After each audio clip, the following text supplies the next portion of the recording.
This is Ian Lamont from In 30 Minutes Guides. Today I'm going to be explaining why a Roth IRA can help you save money for retirement if you are a U.S. citizen and you're investing in a Roth IRA. If this video helps, please take a moment to like it and follow me, and let's get started. I'm looking at the nerdwallet.com Roth IRA calculator, and this is actually a very fine tool for understanding basics about how investing in a Roth versus investing in a normal taxable mutual fund or stock account, why it makes more sense to invest in the Roth. And basically, here's what we have. Let's say that you're 40 years old, you're making $75,000, you have no savings. So you're starting from zero, you're realizing, hey, I'm going to be retiring in 25 or 30 years and I need to have some money. So this is how this particular chart breaks it down. So you will need about $6,650 per month. And if you're investing $6,000 per year in your Roth IRA, that's the max. If you're under 50, if you're over 50, that level goes up. You think you're going to be retiring at 67, and you think that the rate of return will be 6%. Now, when I say 6%, that means the average rate of return. Some years it might be 10%, some years it might be 2%. But let's say it averages 6% over the next 27 years. This is how much your money will grow. So if you have a normal savings account, a taxable account, that is like you open up something with your bank or Fidelity or something like that, and anytime that you withdraw money from that account, you're actually taking what's called capital gains, other types of taxes that may apply. So the amount of money will be less than if you're using a Roth IRA. In a Roth IRA, basically, you contribute money every year, but the withdrawals are tax-free after a certain age and in retirement. So the idea is you let this money grow over many, many years, and you can see there's a benefit there.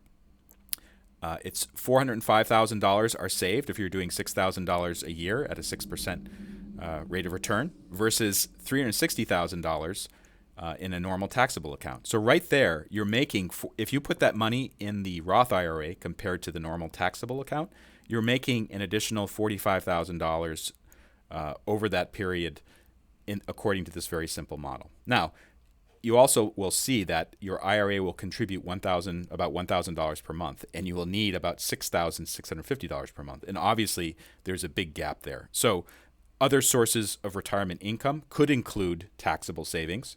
It could include Social Security. It could include a pension. It could include some other investment that you have that you sell. For instance, let's say you sell your house and you downsize and you get money from that. So Roth IRA is really intended to be part of your retirement picture, not the whole thing. And one other thing to understand about a Roth IRA as opposed to a normal IRA, the money that you put in, it's basically taken out of your taxable income. Roth IRA, that's not the case. This is money that it's still taxed at the time that you're making it, and then you're just putting it in this Roth account. But the difference between a Roth IRA and a normal IRA is the Roth IRA, you're withdrawing the money tax-free after it's grown, compared to a normal IRA where that money will be taxed as well. So there's considerations here. This is just a basic overview, but I thought this NerdWallet calculator was really useful. And also keep in mind that $75,000, no one's income will remain constant over that period of time.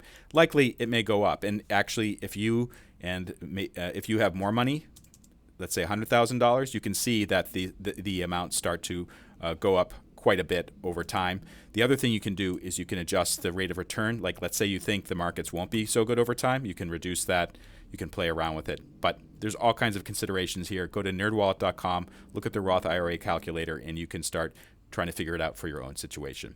This is Ian Lamont from In 30 Minutes Guides. If you go to in30minutes.com, we have all kinds of books about mildly complex topics ranging from Google, genealogy, Social Security, personal finance, crowdfunding, you name it. Check it out at in30minutes.com. Also, if this video helped, if you could like it and follow me, I'd be very grateful. Thank you so much for watching.